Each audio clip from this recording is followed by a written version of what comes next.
اب یہ ہمارا معمول بن گیا کہ جب والد صاحب بھائی گاؤں چلے جاتے ارباب بھائی سے ہی پڑھتی۔ مجھے نہیں خبر کب دونوں ایک دوسرے کے نزدیک آ گئے، اور پھر یہ معمول ہی بن گیا کہ اب آدھی رات کو اپنے کمرے کا گلی والا دروازہ کھول کر وہ ہماری بیٹھک میں آ جاتی۔ اس نے دستکاری اسکول بھی خیر بات کہہ دیا، اس کا کورس مکمل ہو گیا تھا۔ جس رات ارباب کو آنا ہوتا وہ شام کو ہی کھڑکی سے اشارہ کر دیتی تھی۔ بھائی کے امتحان ہو چکے تھے، رزلٹ آیا تو ان کو ملازمت مل گئی۔ شام کو دفتر سے لوٹے تو ارباب کو کھڑکی میں دیکھا، اس نے بھائی کو اشارہ کیا۔ اس کے پیچھے اس کی چچا زاد کھڑکی میں کھڑی تھی جس نے دونوں کو ایک دوسرے کو اشارہ کرتے دیکھ لیا تھا۔ دوسرے روز وہ عورت ہمارے گھر آئی اور میری والدہ کو تمام ماجرا کہہ دیا۔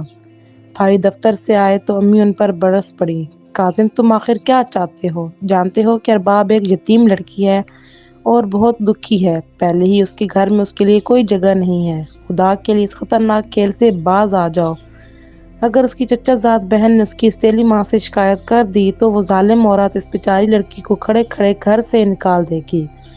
پھر بتاؤ اس کا ٹھکانہ کہاں ہوگا؟ تم اس سے شادی نہیں کر سکتے، تمہاری منگنی ہو چکی ہے، تمہارے ابا تمہارے ٹکڑے کر دیں گے، مگر یہ منگنی اب نہیں ٹوٹ سکتی۔ اب بتاؤ تم کیا چاہتی ہو؟ ماں کا لمبا چوڑا لیکچر سن کر بھائی جھنجلا گئے۔ حالانکہ وہ سچ کہہ رہی تھیں لیکن بھائی کا دل خود بخود ارباب کی طرف کھنچتا تھا۔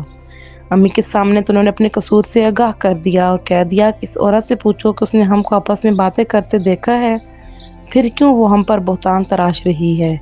بھائی کو امی نے دھمکایا کہ باز آ جاؤ ورنہ میں تمہارے والد سے کہہ دوں گی، مگر کاظم بھیا بھی اپنی بات پر ڈٹے رہے۔ ارباب کی چچا زاد بہن جو شادی شدہ تھی وہ چچی کے پاس 2-3 روز کے لیے رہنے آئی تھی۔ اس نے امی کو تو خبردار کیا مگر اپنی چچی کو نہ بتایا۔ جانتی تھی کہ استیلی ماں ارباب کا کیا حشر کرے گی۔ وہ اپنے گھر چلی گئی۔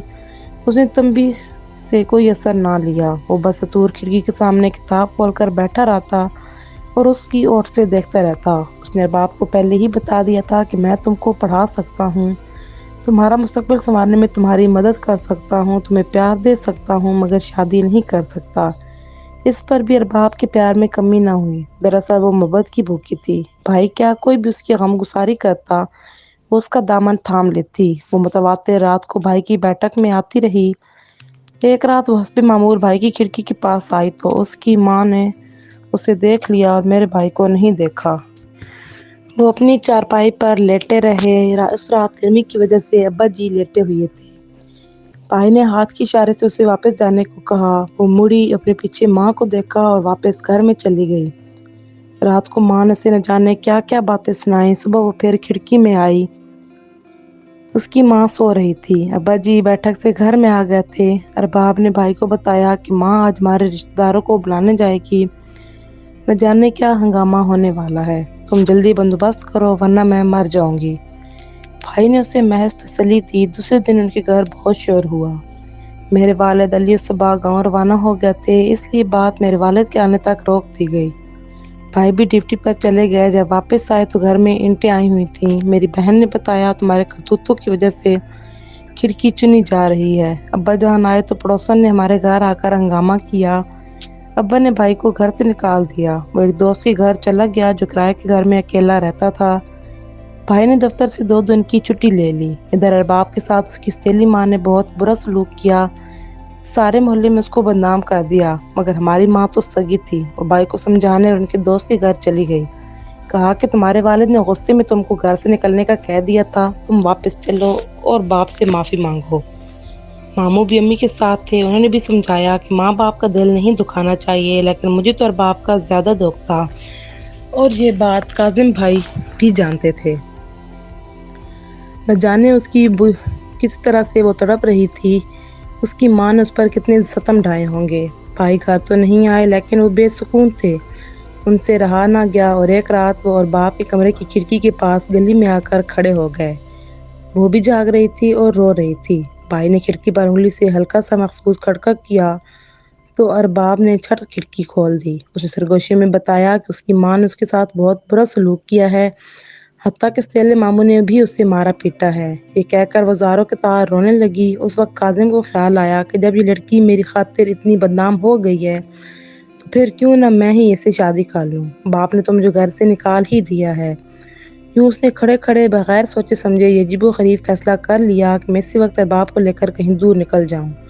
اس نے ارباب سے کہا کہ ایک جوڑا اٹھا لو اور برقع اوڑھ لو، ورنہ ایسے ہی چادر لپیٹ کر باہر نکل آؤ، میں آج صبح پھٹنے سے پہلے ہی تم سے نکاح کر لوں گا۔ ارباب بھی زندگی سے تنگ تھی، گھر والوں کے سلوک نے اس کی روح کو گھائل کر دیا تھا۔ وہ گھر سے نکل کھڑی ہوئی، اس نے کچھ سوچا نہ سمجھا نہ میرے بھائی نے، جبکہ اس وقت اس کی جیب میں 1000 روپے تھے۔ یہ دونوں سیدھا ریلوے اسٹیشن چلے گئے۔ رات کی گاڑی لاہور جا رہی تھی، انہوں نے ٹکٹ لیا اور اس میں سوار ہو گئے۔ جب گاڑی شہر کی حدود سے کچھ دور نکل آئی تب عقل نے جھنجھوڑا اور بھائی نے سوچا کہ یہ میں نے کیا کیا، میری منزل کیا ہے اور میں کہاں جاؤں گا۔ وہ سوچوں میں گم تھے۔ ارباب کا سوتیلا ماموں پولیس آفیسر تھا، یہ لوگ یقیناً میرا پیچھا کریں گے اور مجھے کہیں کا نہ چھوڑیں گے۔ اب بھیانک انجام سامنے تھا، کہیں جائے پناہ نہ تھی۔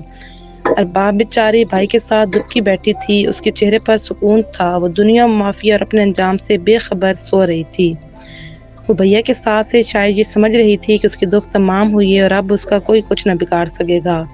وہ عورت تھی جس کو بزدل کہتے ہیں مگر ہمت والی نکلی۔ جب کاظم نے اسے پکارا تو اس نے اس کا ساتھ دیا اور اس کے آواز پر اپنی مشکلات اور ناگواریوں کے باوجود لبیک کہا، اور بھائی جو ایک مرد تھا، آنے والی مشکلات کے خیال سے اس کی مردانگی نے ہتھیار ڈال دیے۔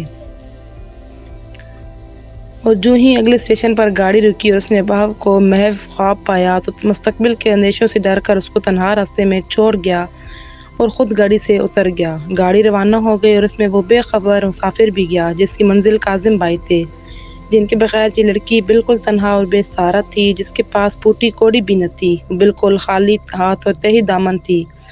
اب آگے کی سنیے۔ بھائی نے مجھے بتایا کہ وہاں سے وہ سیدھا لاری اڈے آئے اور صبح ہونے سے پہلے ہی واپس اپنے دوست کے گھر پہنچ گیا جہاں وہ رہ رہے تھے۔